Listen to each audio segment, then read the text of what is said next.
Ky episod u mundësua nga Vodafone, Smile Pikal, Melia, Lajthiza, Metropolitan, Tumo. E ftuara e këtij episodi në Zë me Mirën podcast është një psikoterapiste. Ajo punon me çiftet. I sheh ata se si janë në të vërtetë, jo siç i shohim ne në fotot e tyre në rrjetet sociale apo siç i takojmë në për darka dhe dreka. Të jesh çift nuk është një punë e lehtë. Mund t'jetë edhe punë e bukur, por jo e lehtë, është e vështirë. Apo e kam gabim, Greta? Mirë se erdhe. Faleminderit për ftesën, Mira. Shiko, unë thash në fillim që ju jeni një psikoterapiste që punoni me çiftet, pra bëni terapit në çift, pra një çift ka probleme dhe vjen tek ju.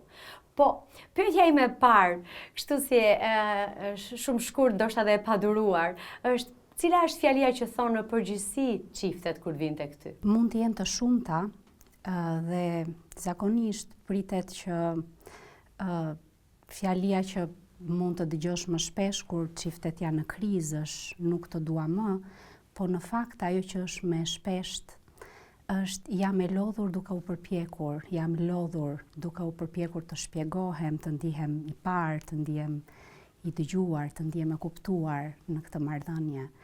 Dhe një nga çiftet së fundmi me të cilin po punoj ishte shumë interesante kur i pyeta cili është qëllimi dhe kush e mori vendimin për të nisur terapinë, dhe partneru u përgjigj duke thënë që shiko, ne nuk është se kemi këto problemet madhore që kanë çiftet në përgjithësi, tradhti apo varësi ndaj alkoolit apo dhunë fizike. Ne kemi ngecur sepse ne po zihemi për mustaqet e çelos.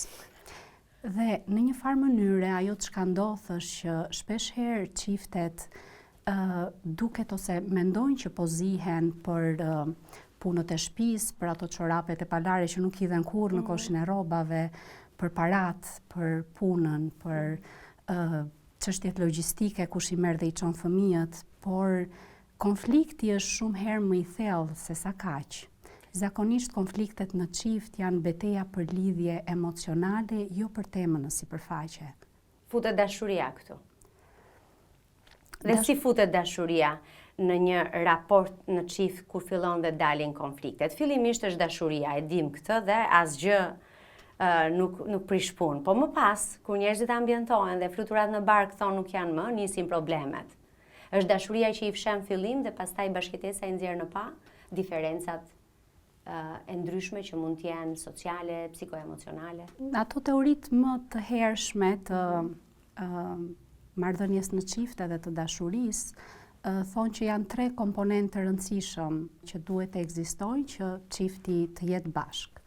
Dhe një nga këto është pasioni, është angazhimi dhe përkushtimi. Fjalë të mëdha shumë këto, që pasioni të jetë gjithmonë aty nuk është fjalë goje. Po, dhe pasioni në një farë mënyre është shumë i rëndësishëm përgjatë gjithë marrëdhënies, por nuk mjafton, dhe ndonjëherë edhe vetëm dashuria nuk mjafton. Ajo çka e bën shumë sfiduese edhe psikologjikisht intensive marrëdhënien në çift sot është nevoja për të ndjerë të lidhur emocionalisht në mënyrë të vazhdueshme. Duket që sot ka një uri shumë të madhe emocionale. Partnerët ndonjëherë dhe pa e kuptuar i vendosin një rol pothuajse prindëror partnerit të tyre apo partnerës të tyre. Shpeshherë ajo që ndodh është që 2 individ që bashkojnë jetën e tyre dhe kohën e tyre në çift sjellin me vete edhe disa bagazhe, vinë me disa bagazhe. Këto bagazhe padyshim që janë të mbushura me plagët e tyre më të hershme, me eksperiencat e tyre, me skemat e hershme të keq përshtatura, me nevojat paplotësuara. Dhe në këtë mënyrë bëhen 2 individ që sjellin bagazhet e tyre dhe duhet që në mënyrë të vazhdueshme të pranojnë dhe të kuptojnë se si e lëndojnë njëri tjetrin, se si angacmojnë plagët njëri tjetrit. Me që më dole tek plagët, pse disa çifte i rikthehen vazhdimisht së njëjtës plagë? Shpeshherë ajo që ndodh me konfliktet është që partnerët mendojnë që e zgjidhen konfliktin vetëm sepse u vendos siç njëri prej tyre dëshironte që konflikti të zgjidhej, dhe konfliktet në fakt nuk zgjidhen vetëm në nivel logjik apo racional. Ato janë cikle emocionale. Kjo më pëlqen. Pra jo vetëm ajo që duket, po çfarë si ndjehesh ti brenda pasi e ke zgjidhur, po thua. Po, patjetër, në sensin që kryesisht çiftet futen në këto ciklet emocionale sepse konflikti është i tillë. Pra, duket sikur në mënyrë të vazhdueshme përgjatë gjithë ciklit të jetës, temat mund të jenë të ndryshme, por emocioni në thelb mund të jetë i njëjti. Sot zihemi për telefonin, nesër për fëmijët, pas nesër për punën apo diçka tjetër operacionale në lidhje me marrëdhënien, por përtej kësaj është nevoja emocionale e paplotësuar. Nëse sot zihemi se ti po qëndron shumë gjatë në telefon, emocioni, në cikli emocional ku futemi në këtë konflikt është unë po ndihem jo i parë nga ty. Okej, dëgjojmë këtë shpesh, po çfarë do të thotë unë po si duhet të jem unë e parë? Pra, unë po imagjinoj një çift me fëmijë që duhet i çojnë në përkopshte, në shkolla, puna që bëjmë ne jetojmë në një kohë që nuk është se ka një orar zyrtar fiks, pra përgjithsisht ka më shumë stres, punët janë bërë më të shpërndara, disa punojnë edhe nga shtëpia. Si e përballon një njeri presionin e madh të jetës së tij, kur ka nevojë të shoh veten, duhet të bëjë dhe tjetrin të ndihet i parë? Është shumë sfiduese dhe në thelb marrëdhënia në çift është një nga marrëdhëniet më komplekse. Kryesisht në marrëdhënie në çift, njerëzit apo edhe në martesë, njerëzit përmbushin nevojat e tyre emocionale, psikologjike, materiale dhe seksuale.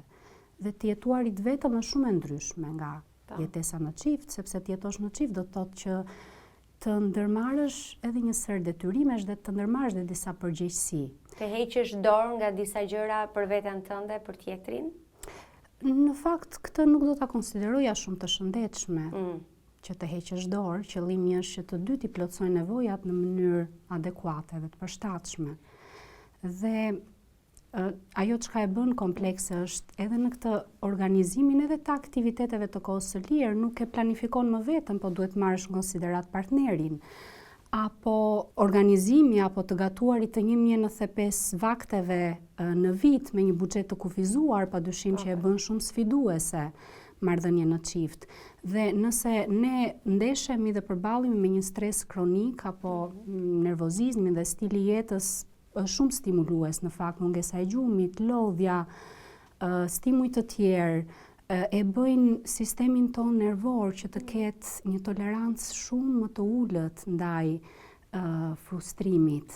Greta, një njeri që është mirë me veten e vet, a ka nevojë të ndjehet i parë? Të gjithë kemi nevojë të ndihemi të parë. Edhe nëse ndihemi mirë me veten tonë në momentet caktuara, sepse të ndihesh i parë është një nga nevojat themelore, bazike, njerëzore. Çdo individ ka nevoja si të ndjerit i dashur, i parë, i dëgjuar, i kuptuar, të ndjej autonomi dhe pavarësi, po ashtu sikur se kemi nevojë edhe për të ndjerë të lidhur me të tjerët, shumë vërtet. të na vendosen dhe limite realiste kur jemi fëmijë, dhe kryesisht ajo qasja e skema therapy është shumë interesante se si shkon shumë në thelb këtyre nevojave kryesore, dhe nëse këto nevoja nuk plotësohen në mënyrë adekuate, kryesisht nga figurat tona primare, atashuese, ajo çka ndodh me ne si qenie njerëzore është që ne krijojmë disa skema të hershme të keq përshtatura, të cilat kthehen në filtrat tanë. Ne shikojmë pastaj veten, botën dhe marrëdhëniet me të tjerët. Imitojmë ne prindrit tanë në raportet tona? I kërkojmë ato? Apo imitojmë fëmijërinë tonë? Zakonisht ne modelojmë shumë mënyra se si prindrit tanë na japin dashuri, afeksion, vëmendje, se si zgjidhin konfliktet. Dhe modelet e hershme në familjen e origjinës, padyshim që ndikojnë së tepërmi për mënyrën se si ne i zgjidhim më pas konfliktet tona në çift, në familjen tonë bërtham. A është velëse dashuria, pra një njeri që është në çdo moment duke bërë gjithçka për ty, duke jetuar për ty, duke ta dhënë botën ty. A është kjo pak velëse, jo vetëm velëse, po dhe e frikshme dhe e mërzitshme për tjetrin? Dashuria padyshim që nuk të vel ndonjëherë në këndvështrimin tim, të gjithë kemi nevojë për dashuri, por në marrëdhënie në çift do thoja që nuk mjafton vetëm kjo romantizmi apo gjeste të caktuara, ajo çka do cilësoja në fakt si më thelbësore, që është edhe përcaktuesi kryesor i jetëgjatësisë së një marrëdhënie në çift dhe se sa i shëndetshëm është çifti. Ama thuaje formulën magjike. Siguria emocionale. Jo perfeksioni, jo mungesa e konflikteve, por edhe kur jemi keq, edhe kur jemi në krizë, edhe kur jemi në tension, ti nuk ndihesh i rrezikshëm emocionalisht për mua.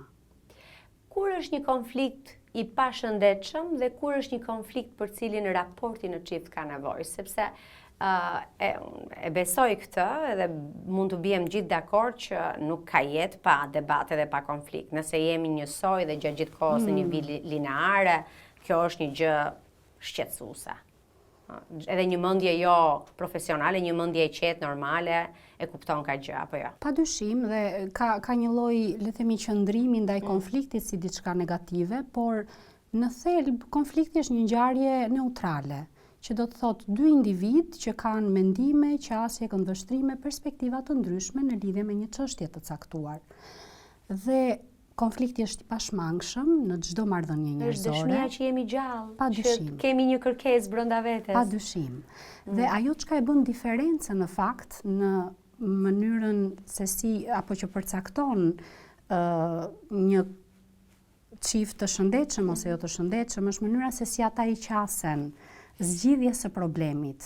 Dhe ekzistojnë 5 mënyra kryesore të zgjidhjes së problemit, sipas teorive më kryesore të zgjidhjeve të problemit, jo vetëm në çift, por është duke shmangur konfliktin, duke konkuruar, duke bërë kompromis, duke u përshtatur dhe duke bashkëpunuar.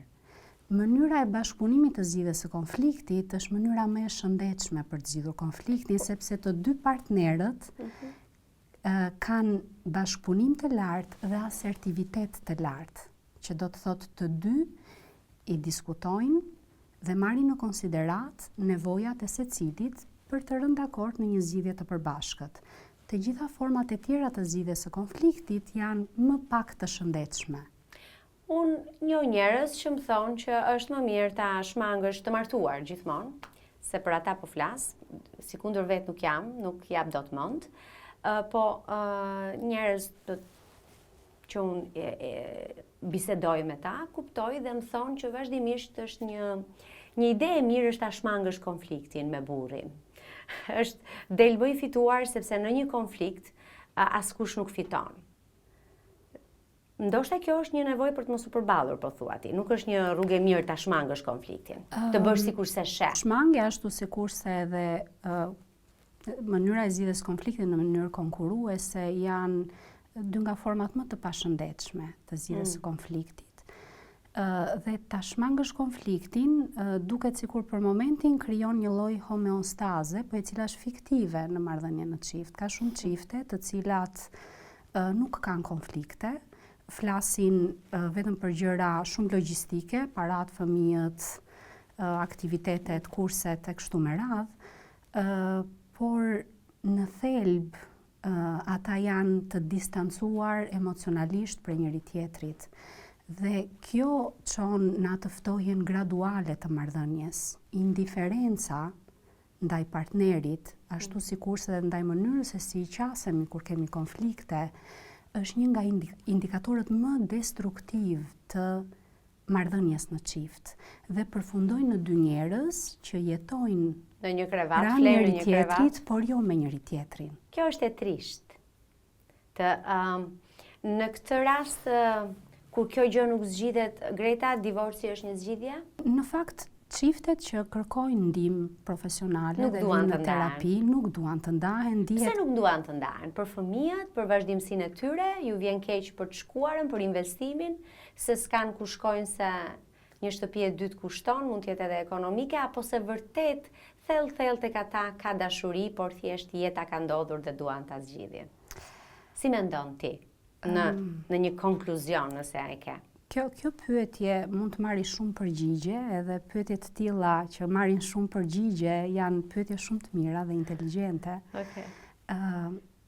Zakonisht, për të lidhur dhe me pyetjen më përpara, kur çiftet nuk kanë fare konflikt, është më e frikshme se sa të kenë konflikt, sepse të kesh konflikt do të thotë që ka një lloj ndjesie emocionale, pra ti i rëndësishëm. Gjallon aty, po. Ndërkohë, shumica e çifteve vinë në momente krizash dhe është një lloj apeli për ndihmë që si ta përmirësojmë, por kemi ngecur. Kemi ngecur në një lloj cikli të përsëritur që s'po dalim dot dhe nuk po e kuptojmë çfarë po ndodh me ne. Zihen ata në terapi? Në pjesën më të madhe të rasteve po, shpesh herë po. Ti dëgjon gjithë sherret e çifteve. Edhe me tone shumë të larta ndonjëherë dhe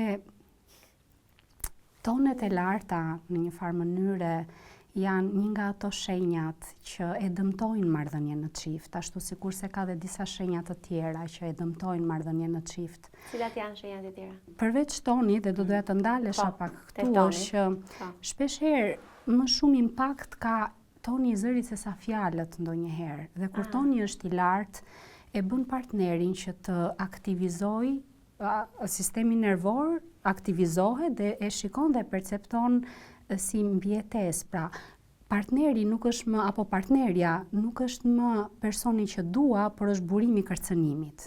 Organizmi ynë reagon në mbrojtje sepse ndihet i kërcënuar dhe këtu ka shumë gjasa që konflikti të eskaloj. Shenjat të tjera që e vështirësojnë marrëdhënien në çift dhe eskalojnë konfliktin është po ashtu fajësimi. Shpeshherë çiftet vinë, sidomos ai që është i motivuar dhe kërkon terapinë në çift, vjen me idenë që do shikosh ti si terapiste se sa shumë probleme në mënyrë që marrëdhënia jonë të funksionojë, vetëm duke fajsuar personin, partneren. Por nga ana tjetër gjatë procesit kupton që edhe vetë po kontribuon në këtë ciklin. Dhe i takes two to tango, që të përfshihesh në këtë ciklin emocional të konfliktit. Mua ma që ekuilibron ose mund të më iritoj nëse dikush më thot, po moj, më bezdis, more ti. Këto janë gjëra që nuk më bashmetonin, edhe jam shumë dakord që edhe më pëlqen shumë që ka shumë rëndësi toni dhe mënyra se si ne po flasim. Po, është e vërtet dhe ajo që eksplorohet në terapi është të kuptohet çfarë plagësh po ngacmohen, sepse shpeshherë ndodh që ne reagojmë ndaj të tashmes, por në fakt, nëse intensiteti emocional i ynë shumë herë më i madh dhe jo adekuat me atë çfarë po ndodh tani në të tashme në moment, do të thotë që po ngacmohen ca plagë më të hershme tonat. Dhe bëhet një proces para mbrapa për të kuptuar realisht çfarë po ngacmohet. Mua gjithmonë, Greta, më ka kuriozuar si ka mundësi që dy njerëz që ju është dukur njëri tjetri, vetjeta, dashuria, çdo gjë e bukur, arrin në një pikë të caktuar që i thon njëri tjetrit gjëra të tmerrshme.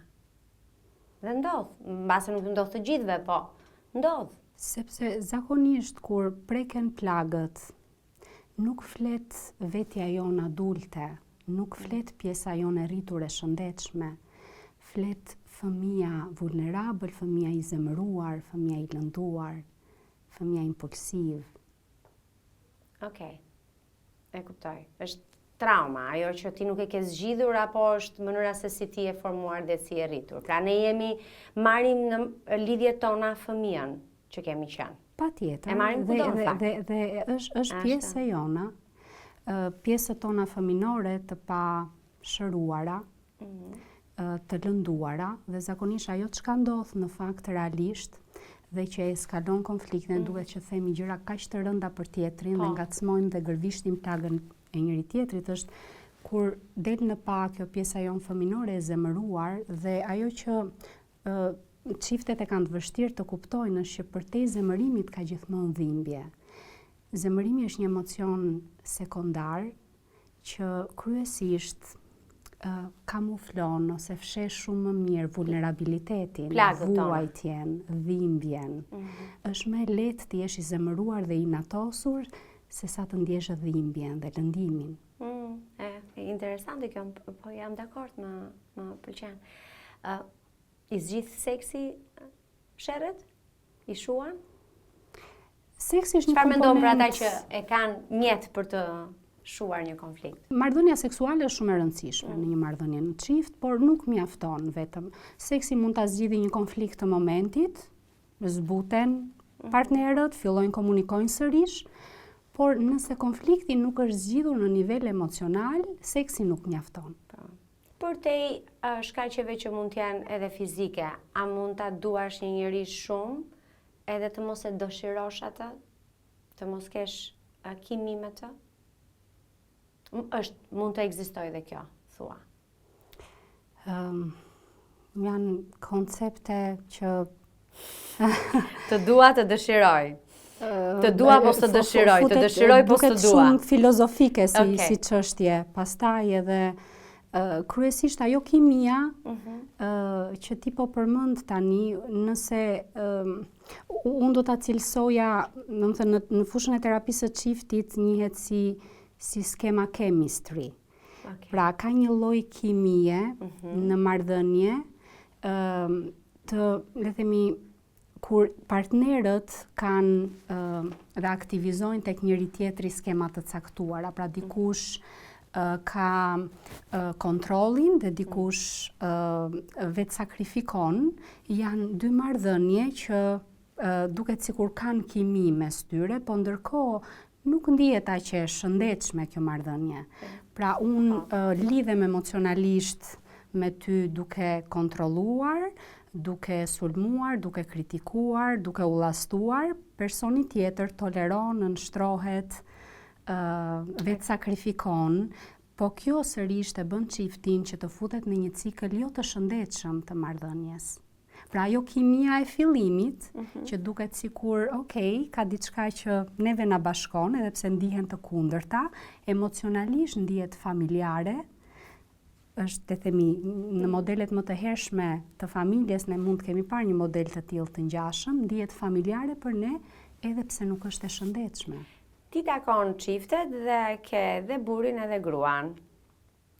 Dhe ajo që dua të kuptoj është, a kupton aty që ka disa gjëra që i mendojnë vetëm burrat, meshkuj, dhe disa gjëra i mendojnë vetëm gratë ashtu, dhe kur nuk do të takohemi në një pikë të përbashkët për disa gjëra, dhe nëse ka disa që mund t'i themi. Apo jemi të njëjtë, jemi njerëz edhe ne na duket sikur. Po, pavarësisht diferencës gjinore, ne jemi qenie shumë unike dhe kemi shumë karakteristika shumë unike, ashtu sikur sa mund të kemi edhe gjëra të përbashkëta. Ajo që do të veçoja në këtë diferencën gjinore, që është një farë mënyrë research-based për Shqipërinë, është mënyra se si çiftet i zgjidhin konfliktet. Ka një diferencë gjinore, statistikisht të rëndësishme.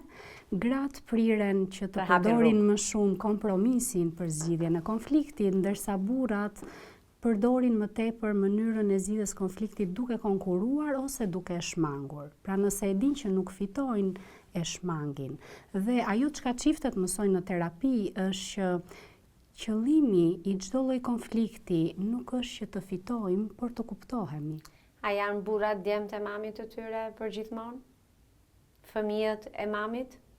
Edhe në një raport? Marrëdhënia me nënën është një marrëdhënie komplekse dhe nëse djemt nuk e kanë të zgjidhur marrëdhënien e tyre me këtë figurën kryesore atashuese, pa dyshim që do reflektohet edhe në marrëdhënien në çift. A janë bërë raportet në një kuptim vitet e fundit, edhe fakti që vinë në terapi, Greta, edhe fakti që kanë më shumë informacion, lexojnë më shumë, janë bërë pak më të qeta, më të hapur, apo jo? ka vazhdon trysnia dhe tensioni është i njëjtë nëse ke gjërat pasgjidhura. A shet ti që çiftet sot janë po komunikojnë më shumë me njëri tjetrin, se më parë janë marrë vesh se kështu do bëj unë dhe dikush ka bërë kompromis dhe ka hapur rrugë. Po, sot ka një lloj qasjeje ndaj çifteve më të reja dhe janë edhe më të ekspozuar, po ashtu me informacion, dëgjojnë podcaste, profesionist dhe padyshim që kërkojnë më shumë investim në nivel emocional në marrëdhënie, nëse dikur martesa ka qenë një institucion ekonomik apo social, sot është ndëruar në një projekt emocional. Dhe po, çiftet ka nevojë që të ndihen shumë më të gjallë, ka nevojë që të ketë më shumë pasion, ka nevojë që të ndihen sërish të zgjedhur nga partnerja, dhe vazhdimisht përpiqen që të përmirësojnë lidhjen e tyre emocionale. E mendoj gjithmonë psikoterapistët dëgjojnë aq shumë shqetësimet e jetëve të tjerëve. Unë bëj intervista, bëj një podcast dhe dëgjoj tregime, bëj pyetje, po është tjetër lloj të dëgjosh njerëz, cilët ndoshta edhe po i ulërasin njëri tjetrit, cilët kanë gjendje të ndryshme. Edhe kjo të jetë puna jote, është një punë shumë e mirë, por duhet të jetë edhe e vështirë. Pra, duke dëgjuar aq shumë çifte për debatet dhe konfliktet e tyre, a të ndodh ndonjëherë si njeri, jo si profesioniste, të zhbëhet martesa, të zhbëhet dashuria, edhe të thuash që të shkosh në ato pyetjet ekzistenciale, po për çfarë jemi këtu, çfarë po ndodh? Sepse njerëzit shkojnë në skaje ndonjëherë, ka aftësinë njeriu të shkojnë në skaje të veta. Mira, padyshim që në fillim unë kam pas të vështirë të menaxhoj tensione, ulërima dhe situata shumë eskaluese të konfliktit në brenda dhomës së terapisë. Padyshim që kam fituar një lloj, le të themi, maturie dhe emocionale dhe ajo që më ndihmon në nivel njerëzor, jo si terapiste, dhe ajo që kam kuptuar nga puna me njerëzit edhe me çiftet, është që përtej të gjithë atij shpërthimi të madh emocional, është një fëmijë i vogël që ndihet i vetmuar, i lënduar dhe në dhimbje. Kjo është e vetmja gjë që më ka mësuar eksperienca dhe që më ndihmon që të punoj dhe ta dua këtë gjën dhe të mos më shpërfytyrohet kur martesa apo marrëdhënia si koncept. Tani, mua më pëlqen që ti ndaj disa gjëra me ndjekësit e kësaj platforme, se janë vërtet besnik, shumë të mirë edhe duan biseda të vërteta, kështu që kjo më arrit gjithmonë mua barën dhe përgjegjësinë. Vitin që shkoj, sezonin e shkuar, një psikoterapist që ndodh thjet dhe bashkëshorti yt, u bë shumë viral edhe është pëlqyer shumë nga audienca. E kam fjalën për Skerdin. Edhe nga unë, edhe pse flasim dhe e dëgjoj çdo ditë.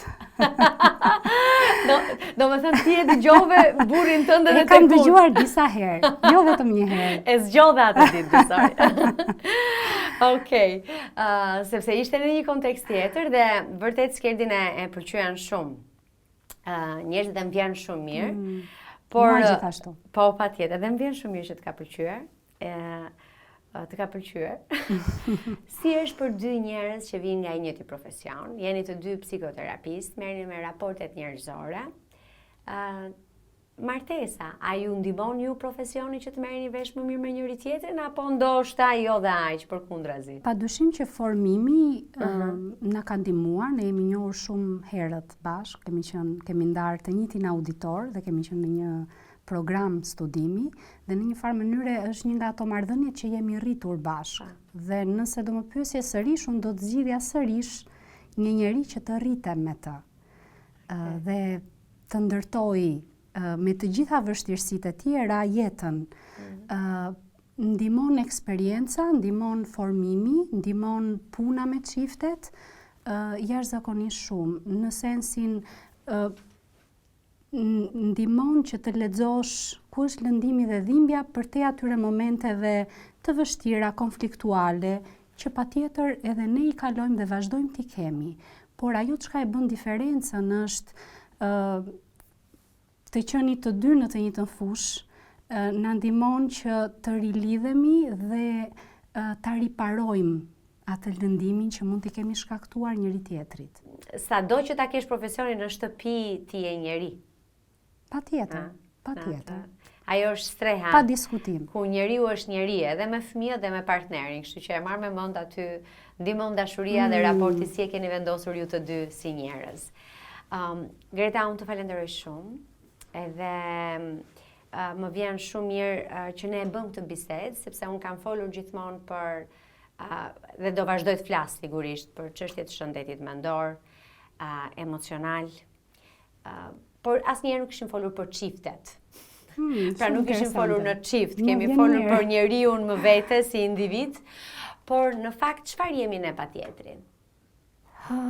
Tjetri padyshim që na plotson shumë nga këto nevojat e hershme, bazike, ne nuk jetojmë dot në vakuum. Asa i jeton dot pa ne. Është gjithmonë një tjetër i rëndësishëm për një tjetër. Shumë faleminderit, të uroj shumë suksese me punën e mirë dhe të vështirë, edhe shpresoj që sa më shumë çifte që në fund fare i zgjidhin problemet, edhe janë mirë me njëri tjetrin.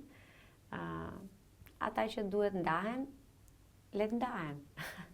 Nuk ka jeta tek e fundit është një surprizë konstante. Ka gjithmonë vend për një zëvendësim, për një darkë tjetër. Për ata që ndoshta nuk e kanë zgjidhur problemin, kështu që unë shpresoj që këtë ta dëgjojnë jo vetëm çiftet, po ta dëgjojnë dhe njerëzit që janë vetëm, edhe sepse të gjithë ngren ndonjëherë tonin e zërit. Ka momente që ndoshta duhet ngritur pak, por asnjëherë ato pjesa fyese, ajo pjesa fyese është më lëndusja. Se ndonjëherë kur ke një shpërthim që është i joti emocional është pak më i mirë kuptueshëm. Po njeriu që nga i pafundëm. Shumë faleminderit. Faleminderit për bisedën e këndshme. U kënaqe? Shumë. Të pëlqeu? Po. Okej. Ky episod u mundësua nga Vodafone, Smile Pikal, Melia, Lajthiza, Metropolitan, Tumo.